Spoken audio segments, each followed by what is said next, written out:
ಯಾಕಂದ್ರೆ ನಮ್ಮ ಲಾರಿ ಮಾಲೀಕರಲ್ಲಿ ಒಗ್ಗಟ್ಟಿನ ಕೊರತೆ ಅಂದ್ರೆ ಬಿಸಿ ಮುಟ್ಟಿಸ್ಬೇಕಂದ್ರೆ ವಿಧಾನಸೌಧ ಚಲೋ ಅಂತ ಹೇಳ್ಬಿಟ್ಟು ವಿಧಾನಸೌಧದ ಮುಂದೆ ನಮ್ಮ ಲಾರಿಗಳನ್ನೆಲ್ಲ ತಗೊಂಡು ಹೋದ್ರೆ ಮಾತ್ರ ಇವರು ನಮ್ಮ ಸರ್ಕಾರಗಳು ನಮ್ಮ ಲಾರಿ ಮಾಲೀಕರಿಗೆ ನ್ಯಾಯ ಕೊಡ್ತಾರೆ. ಅದರಿಂದ ನಮ್ಮ ಸರ್ಕಾರಗಳು ಏನು ತೆರಿಗೆ ಆಗ್ತಾ ಇದಾವೆ, ಪ್ರತಿನಿತ್ಯ ಟ್ಯಾಕ್ಸ್ ಜಾಸ್ತಿ, ಡೀಸೆಲ್ ಬೆಲೆ ಜಾಸ್ತಿ, ಆ ಟ್ಯಾಕ್ಸ್ ಈ ಟ್ಯಾಕ್ಸ್ ಪ್ರತಿಯೊಂದು ಕೂಡ ನಮ್ಮ ಲಾರಿ ಮಾಲೀಕರ ಮೇಲೆ ಹೊರಿಸ್ತಾ ಇದ್ದಾರೆ. ಯಾಕೆ ಈ ಮಾತನ್ನ ಹೇಳ್ತಾ ಇದ್ದೀನಿ ಅಂದ್ರೆ, ಮೊನ್ನೆ ತಾನೇ 3 ರೂಪಾಯಿ ಜಾಸ್ತಿ ಆಯ್ತು, ಇವತ್ತು ಏಕಾಏಕಿ 2 ರೂಪಾಯಿ ಜಾಸ್ತಿ ಮಾಡಿದ್ದಾರೆ.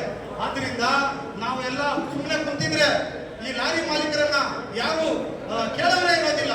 ನಾವು ಬರೀ GRS ಷಣ್ಮುಗಪ್ಪ ಅವರಿಗೆ ಪ್ರತಿನಿತ್ಯ 24/7 ಎಷ್ಟು ಫೋನ್ ಮಾಡ್ತಾ ಇದ್ದಾರೆ, ಅವ್ರು ಎಷ್ಟೊಂದು ರೆಸ್ಪಾಂಡ್ ಮಾಡ್ತಾರೆ. 76 ವಯಸ್ಸು, ಬರೀ ಅವ್ರು ಮಾತ್ರ ಮಾಡಿದ್ರೆ ನಮ್ಮಲ್ಲಿ ಒಗ್ಗಟ್ಟೇ ಇಲ್ಲ. ಬರೀ ಅವ್ರು ಮಾಡ್ತಾರೆ, ಅವ್ರು ಕಂಪ್ನಿ ಬಂದಂತೆ ಅವ್ರು ಎಷ್ಟಾಗ್ತದೋ ಅಷ್ಟು ಕಂಟ್ರೋಲ್ ಮಾಡ್ತಾರೆ.